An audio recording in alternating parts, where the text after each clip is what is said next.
係愛讓耶穌離開天上嘅豐足，佢對我哋關懷至深，甘願降世為人，更為我哋嘅罪犧牲捨己。你們知道我們主耶穌基督的恩典，他本來富足，卻為你們成了貧窮，叫你們因他的貧窮可以成為富足。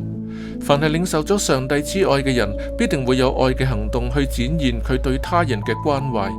當需要履行職責或者解決需要嘅時候，佢哋唔會袖手旁觀㗎。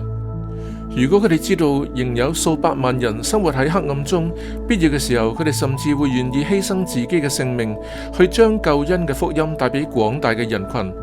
特別嗰啲係喺10、40窗口後基督教社會以及尚未聽過基督嘅大城市中心，佢會自問：我正在做緊啲乜嘢，使他人有機會認識耶穌呢？我嘅奉獻見證住我對上帝同佢要拯救之人嘅真誠之愛。除咗11之外，我哋將每筆收入嘅一部分作為奉獻，就能夠幫助福音傳遍世界嘅每個角落。願我哋將自己嘅慾望放喺最後，而將上帝放在第一位。